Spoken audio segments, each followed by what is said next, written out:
ബജറ്റിൽ പ്രഖ്യാപിച്ച K Holmes പദ്ധതി വൻ വിജയമാക്കി തീർക്കാൻ ഒരുങ്ങുകയാണ് മന്ത്രി മുഹമ്മദ് റിയാസ്. ആദ്യഘട്ടത്തിൽ കോവളം, കുമരകം, മൂന്നാർ, ഫോർട്ട് കൊച്ചി എന്നീ 4 ടൂറിസം കേന്ദ്രങ്ങളിലാണ് നടപ്പാക്കുന്നത്. ആതിഥേയ ശൃംഖലയുടെ വിപുലീകരണത്തിലൂടെ കേരള ടൂറിസത്തിന് പുതിയ മാനങ്ങൾ കൈവരിക്കാനാകുമെന്ന ബോധ്യത്തിന്റെ അടിസ്ഥാനത്തിലാണ് ബജറ്റിൽ കെ ഹോംസ് പദ്ധതി പ്രഖ്യാപിച്ചതെന്ന് മന്ത്രി മുഹമ്മദ് റിയാസ് പറഞ്ഞു.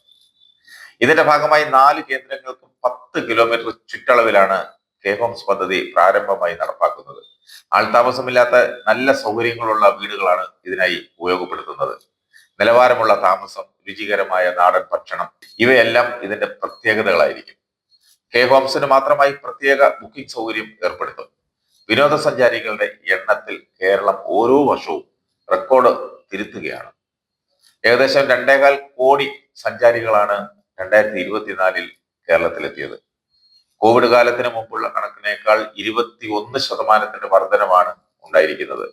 മലബാറിലെ ടൂറിസം കേന്ദ്രങ്ങൾക്ക് നൽകിയ പ്രാധാന്യവും ഈ നേട്ടത്തിന് പിന്നിലുണ്ടെന്നാണ് മന്ത്രി മുഹമ്മദ് റിയാസിന്റെ അഭിപ്രായം. ടൂറിസം മേഖലയിൽ വനിതാ പ്രാതിനിധ്യം ഉറപ്പിക്കാനായി സ്ത്രീ സംരംഭകരെ ഒരു കുടക്കീഴിൽ കൊണ്ടുവരുന്നതിനായി പദ്ധതി തയ്യാറാക്കിയിട്ടുണ്ട്. 17,631 സ്ത്രീകളാണ് ഈ പദ്ധതിയുമായി ബന്ധപ്പെട്ട് ഉത്തരവാദിത്ത ടൂറിസം മിഷൻ സൊസൈറ്റി വഴി രജിസ്റ്റർ ചെയ്ത് കഴിഞ്ഞത്. ടൂർ ഓപ്പറേറ്റർമാർ, ഹോം സ്റ്റേ ഡ്രൈവർമാർ, ടൂറിസം സംരംഭകർ തുടങ്ങി വിവിധ മേഖലകളിൽ പ്രവർത്തിക്കുന്നവർ ഇതിൽ രജിസ്റ്റർ ചെയ്തിട്ടുണ്ട്.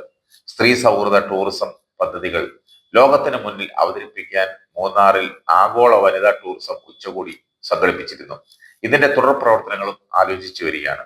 ടൂറിസം മേഖലയിലെ വിവിധ പ്രവർത്തനങ്ങൾക്ക് നൂതന സാങ്കേതിക വിദ്യ സമന്വയിപ്പിക്കുന്നതിനായി കേരള സ്റ്റാർട്ടപ്പ് മിഷനുമായി ചേർന്ന് ധാരണാപത്രം ഒപ്പിട്ടിട്ടുണ്ട്. ടൂറിസം കേന്ദ്രങ്ങളുടെ വിവരങ്ങൾ, സ്മാർട്ട് വിശ്രമ കേന്ദ്രങ്ങൾ, ഡിജിറ്റൽ പ്ലാറ്റ്ഫോമുകൾ വഴി ടൂറിസം പ്രചാരണം തുടങ്ങി വിവിധ പദ്ധതികൾ KSUM-മായി ചേർന്ന് നടപ്പാക്കും. ടൂറിസം മേഖലയിലെ നിർമ്മാണ പ്രവർത്തനങ്ങളിൽ ഡിസൈൻ പോളിസി നടപ്പാക്കും. ടൂറിസം കേന്ദ്രങ്ങളെ പരിസ്ഥിതി സൗഹൃദമാക്കാൻ ഇതുവഴി സാധിക്കും. ഡെസ്റ്റിനേഷൻ ഡ്യൂപ്പാണ് ഇന്ന് ലോകത്ത് കണ്ടുവരുന്ന പുതിയ ട്രെൻഡ്. തിരക്കേറിയ സ്ഥലങ്ങളിലേക്ക് പോകാൻ താല്പര്യപ്പെടാതെ തിരക്കില്ലാത്ത ഏകാന്തതയുള്ള കേന്ദ്രങ്ങൾക്കാണ് പലരും മുൻഗണന നൽകുന്നത്.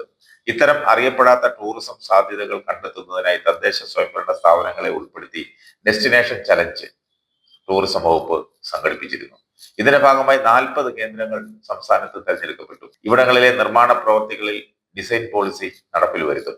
അനുഭവവേദ്യ ടൂറിസത്തിന്റെ സാധ്യതകൾ പരമാവധി ഉപയോഗപ്പെടുത്താൻ ഉത്തരവാദിത്ത ടൂറിസം മിഷൻ സൊസൈറ്റി വഴി പരിശീലന പരിപാടികളും മറ്റും നടത്തി വരികയാണ്. ഓരോ ടൂറിസം കേന്ദ്രങ്ങളുടെ വികസനം, പരിപാലനം, ബ്രാൻഡിംഗ് എന്നിവയ്ക്കായി കലാലയങ്ങൾ കേന്ദ്രീകരിച്ച് ടൂറിസം ക്ലബ്ബുകളെ ഉൾപ്പെടുത്തുന്ന പദ്ധതി നടപ്പിലാക്കി കഴിഞ്ഞു.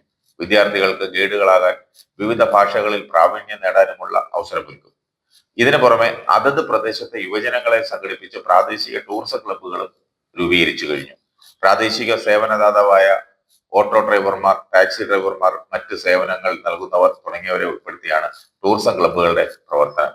കാർഷിക ടൂറിസം 5 വിഭാഗങ്ങളിലാക്കി പദ്ധതി നടപ്പാക്കി വരുന്നു.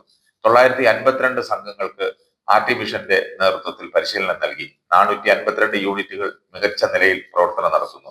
ഇതിൽ 103 യൂണിറ്റുകൾ മിഷന്റെ വെബ്സൈറ്റിൽ ലിസ്റ്റ് ചെയ്തിട്ടുണ്ട്. പൈതൃക ടൂറിസത്തിൽ എല്ലാ ജില്ലകളിലെയും സാധ്യതകൾ ഉപയോഗപ്പെടുത്തും. വിദ്യാർത്ഥികളെ ഉൾപ്പെടുത്തി ഹെറിറ്റേജ് വാക്ക് അടക്കമുള്ള പദ്ധതികൾ നടപ്പാക്കാൻ ഒരുങ്ങുകയാണ് ടൂറിസം വകുപ്പ്.